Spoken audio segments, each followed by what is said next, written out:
What's going on, guys? Today I'm gonna be showing you guys my brand new daily driver that I had picked up. I'm super excited for this. This was a little bit kind of unexpected, but I'm super excited.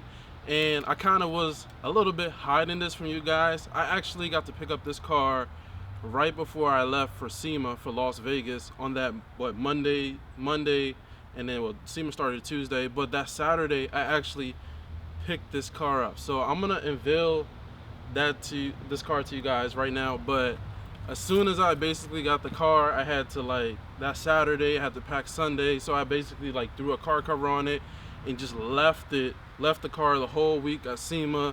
The best time to actually buy parts and save a lot of money and get the best deals is in November, where we have Black Friday, or right before SEMA at the beginning of November, because you actually get to see, when you go to SEMA, you get to meet all of the different type of aftermarket vendors there, and you get to actually see the parts in person, and you get to actually talk to the people that sell the aftermarket parts, and you get to create a relationship with them and set up meetings with them, which is pretty dope. Guys, I'm gonna go ahead and reveal this car. I'm just gonna say this, guys, it was kind of unexpected, but the opportunity came, so it was the right opportunity and I couldn't say no, so I had to jump on it. So guys, for further ado, I'm gonna go ahead and show you guys the new whip. Before I show you guys, I'm also gonna say this is all Andrew's fault, my subscriber who watches the video. This is definitely his fault. So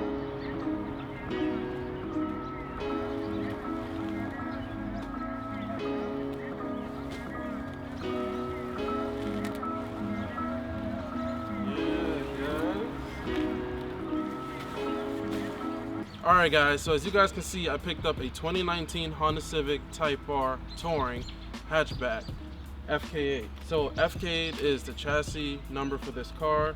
The 8-Gen SI is called F85, so this is a FK8. This car does have a K20 as well. This car is turbo as well. So I know you guys are probably like, you're gonna be turboing the 8-Gen Honda Civic Si, and then this car already has a turbo. Yes, this car already has a turbo on it. It's a 2.0 liter turbo. The engine is called a K20C1. My engine is called a K20Z3. So this has a K20 C1 with a turbo on it, which is pretty dope and amazing. As you guys saw in my previous video, one of my subscribers actually let me drive his Civic Type R channel. I did a review on the Civic Type R, and then after I drove that Civic Type R, and I was already doing research on the Civic Type R, and after driving it, it kind of blew me away on the performance and what this car can do. So I also want to talk about this. So with this car, the new Honda Civic Type R, this car makes some incredible torque out of all the Hondas that have came out. This car with this motor makes some incredible torque. So this is going to be the torque monster, and this is going to be the 8-Gen Honda Civic Si is basically going to be the power monster. But this car definitely makes some incredible torque. This car with some mods done to it can actually make maybe the same amount of horsepower as torque, or even more torque than horsepower, which is mind-blowing to think. But this car has a lot of potential, and yes guys, this is basically kind of like a track car, and you can daily it as well. So it's basically kind of like a street/track car from the factory, and I'm gonna get into it, showing you guys more up and close and personal. And I'm also gonna talk about how much I pay for the car, etc, etc. So let's jump into it. But guys, do not ask me to do any reviews on your favorite car, your dream car, because you guys see the results now. But I'm just joking, guys. But yeah, I'm super excited about this. I can't wait to share that with you guys. So now we're gonna be able to get to see the car a little bit better. So now, as you guys can see, I have a 2019 Honda Civic Type R Touring, and then I have a 2011 8-Gen Honda Civic Si as well. So we're gonna be talking about the new Honda Civic Type R. So I'm gonna be honest with you guys, I actually wanted to get either an all-wheel drive car or rear-wheel drive car, but after getting to drive the Honda Civic Type R and seeing the way how this car drives, plus doing my research on top of that and seeing the potential this car has, and still getting excellent miles per gallon as well. And I also wanted to get a daily driver. This car is probably one of the best cars that you can get. And if you guys don't know, this car is actually #1 for being the fastest front wheel drive car on the Nürburgring, and it has the best record out right now, which is incredible. Compared to all those fast cars out there, this car has the fastest lap for front wheel drive on the Nürburgring. Before we even get to the exterior looks, the things about this car, let's talk about a little bit about the price. So right here I have the sheet. When you go to a dealership, you get to check out all the specs that the car has. So as you guys can see, it's a 2019 Civic Type R Touring in a rally red color. And as you guys can see, the engine is a K20 C1, like I was saying. These are all the features that the car comes with. Turbocharger.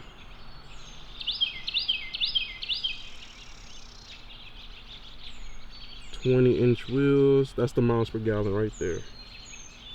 Combined 25, city 22, highway 28. So I've even seen people get better gas mileage than that 28. So that's another reason I got this car. But this is the price for the car, guys. $37,230, and that was with the destination and handling. So guys, I'm throwing a clip here where I'm gonna reference, and I'm gonna highly recommend you guys check out his video. He has a credible description of the engine, about every little thing with the engine, how it works, and why this car is so special. So you guys get to be a little educated on how our engine works. I'm gonna reference it so you guys can go check it out. Guys, like, I highly recommend. I love what he did, and did an awesome explanation of what the engine. So let's cut over to the clip right now. Under the hood, this is where everybody's getting really damp in the underwear over this car. It's a K20 C1 turbocharged direct injected 2-liter that makes over 300 horsepower. Now that's all well and good. We can talk specs for hours, but everybody wants to talk about this. VTEC's back. And what does that mean? Not much anymore, because it's not something you feel. And the VTEC is only on the exhaust side. Now, what this does have is cam phasing on both the intake and exhaust side, and that's where most of the magic and the tuning happens with this. The ECU can control cam phasing, it can increase performance, it can cut timing, it can do all the things that it needs to do to make this deliver smooth power all the way through the rev band. Like everything in these modern motors, the Type R included, it's about reducing pumping losses, reducing friction. So on the piston skirts, they use a moly coating. They use low friction piston rings. They have low friction oil seals. There's so many things they do here to reduce pumping losses, and that improves efficiency in terms of fuel economy, which this car does a really good job at, and also improves horsepower.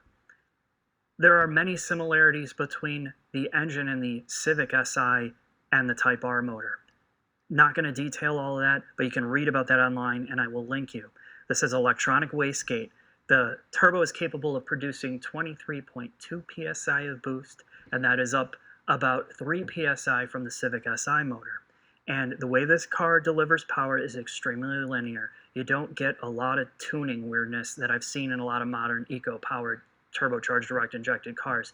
This is one of the better turbocharged performance motors I've been in. Not the best, but it's really good for the price range. Now the big question is it going to be reliable? Honda has a history for that, but I don't want to say, hey, they've perfected this whole design. We're going to have to see in a couple years if there's any creeping or nagging issues with it. Hood has like a hood scoop on the front, but I want to show you guys this. The air doesn't go inside the engine.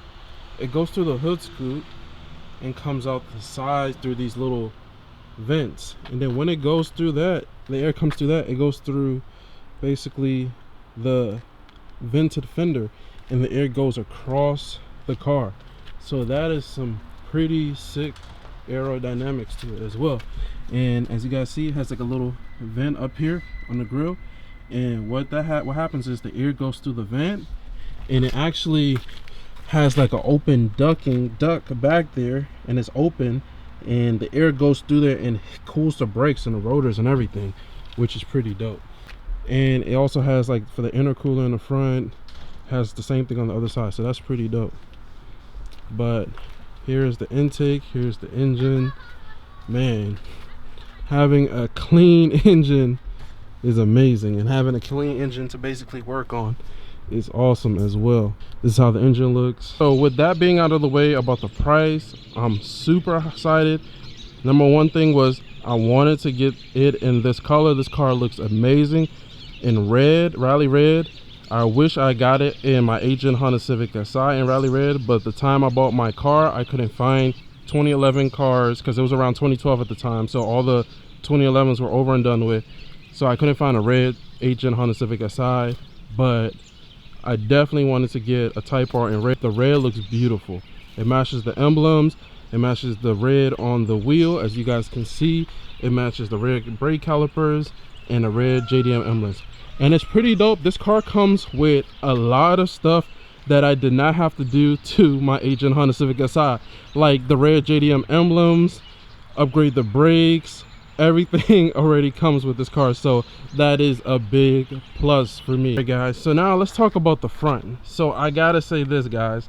The front of this car is very aggressive. My favorite part of the Honda Civic Type R is the front. And the way the fenders are, where they have these little vents on the side, it makes the front, when you're standing right directly in front of the car, it makes the front look very aggressive with these open vents on the side. So that is really incredible, and it looks pretty aggressive. The only thing I'm not a big fan is the rear. I wasn't a big fan of the rear. I feel like the rear could be a little bit more aggressive for a hatchback, but this is how the rear looks with the taillights. The wing, I'm gonna get up close and personal on the wing. It looks like that has like a little curve to it, and then it has like another piece down here, kind of like a little small little duckbill with the third brake light included in there. And as you guys can see, the exhaust, the 3 exhausts, and then it's the diffuser for the back piece. But I don't know, I feel like they could have made this a little bit aggressive. And then they have like a little vent right here, kind of gives it a cosmetic look, but it's not open or anything. There's no hole. As the rear says, it says Type R right there. Got the R in red. It got those little carbon fiber extension pieces on the side. Got some arrow to it. The rear caliper is already in red, has red around the wheel, red emblem. This car is beautiful in red. But now let's go talk about the interior of the car as well. All right guys, so as we walk up to the car, as you guys can see, I have the key in my pocket. It is keyless, and as soon as you get inside, you got that red interior all over with some carbon fiber bits. Got some tweeters in the door. Man, this thing. And guys, I have not driven this car since I got it. I have not driven this car one bit. So these are how the seats look in red, saying Type R. Man, got the red seat belts on the side. That is sick. Got the black headliner.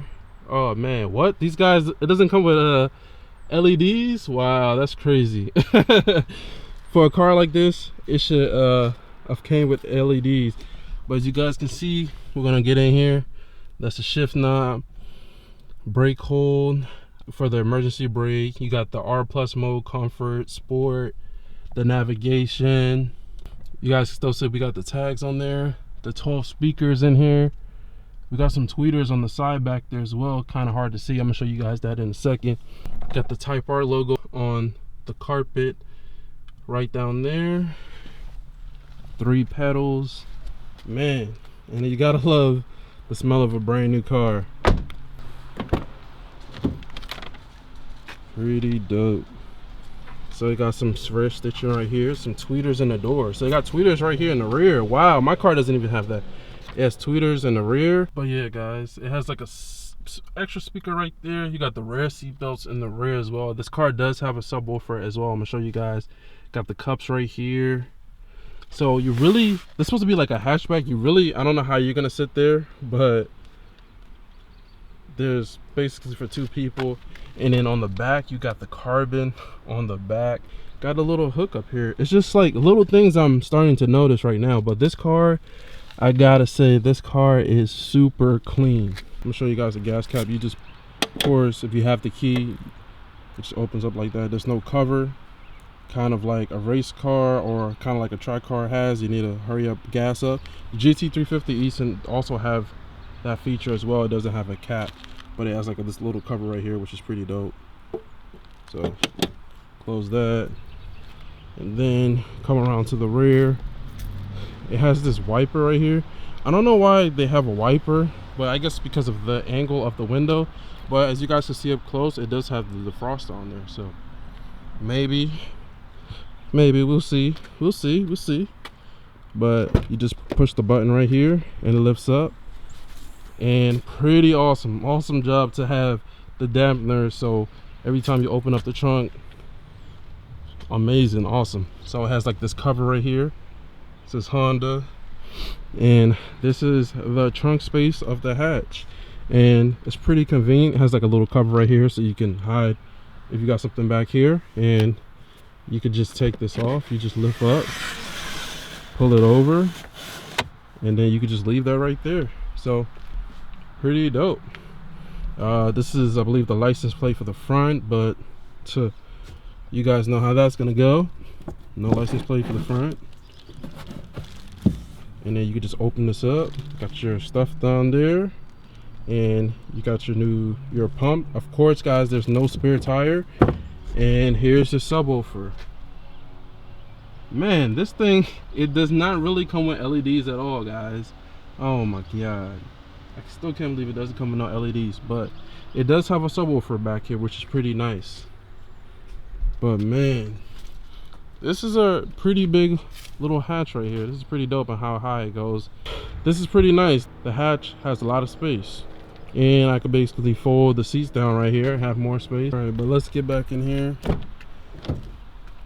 As you guys can see, similar to my Mugen seats, they're like semi bucket seats, but bucket seats are nice. They feel comfortable, but the only thing about bucket seats is a pain in the butt getting in and out of it. But I do love it, the comfort of bucket seats, so I will take the comfort any day. So one leg in, and then you kind of like have to basically plant yourself inside of the seat and then swing your leg in like this. So now you can kind of like see I'm in the seat, and it's like hugging each corner of where I'm sitting. So let me close the door. But man, I'm inside of the car. Man, this car has excellent insulation. It sounds very quiet. I can't hear nothing outside.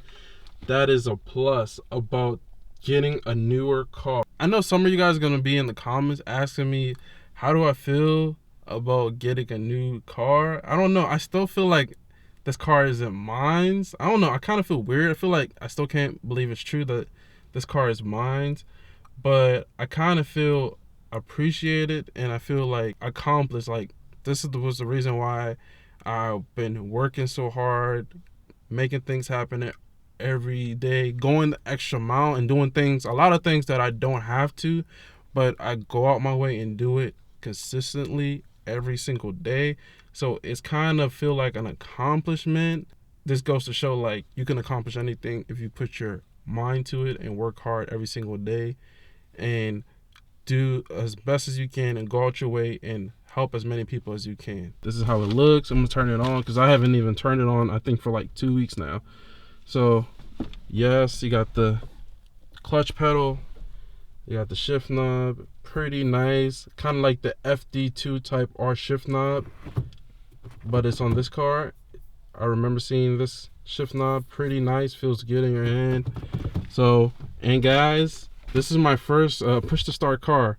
I gotta get used to it. I have a key, so this is pretty new to me as well. The Shelby GT350 is the same thing as well. It's hard remembering that it's push to start. So it looks like this, and you press the button, it lights up red, says engine start, and then when you get in the car, it says to start engine clutch and push the start button. To start the engine, You push the clutch in, make sure it's in neutral. Clutch is already pushed in. So that's how it looks. That is pretty sick. Trying to get up a close up. That is pretty sick. This car has 23 miles on it. Guys, I still can't believe I own this car. I just started the car. As you guys can hear, all turbo cars are quiet, guys. When I turbo my 8-gen Honda Civic Si, it is going to be extremely quiet as well. I always make fun of Miguel, who has the 520 wheel horsepower 8-gen Honda Civic Si that has the FD2 conversion in like a Nardo gray. I always make fun of him and be like, dude, is your car even started? But it just turns on and then it sounds super quiet. And I always try to make fun of him about that. But man, this car is extremely quiet. And as I'm talking to you guys in here, so I got to get used to that. If I click down, it goes to comfort, and then it shows you the suspension going to comfort. If I go back to sport, it looks like that. It shows you the suspension in red. And then art mode, the whole dash and everything changes. You see that? It gets like red. That is sick. Yep, and you can see the car, the suspension, the engine, everything changes. That is pretty dope. But I want to talk about this right here. It says the unique high performance. So this car does have summer tires. It says tires on this vehicle are not designed for winter driving. Suitable tires must be installed for driving on ice and snow. The tires on this vehicle will wear rapidly than normal passenger tires. The tire life may be less than 10,000 miles depending on how you drive. So, when you're buying this car, you gotta make sure you do your research and read all the details. Yes, these tires, the way you drive, you would get less than 10,000 miles on it. With this car having a size 20-inch rim, that's, as you guys can see how small the size of the tire width is. It is very small.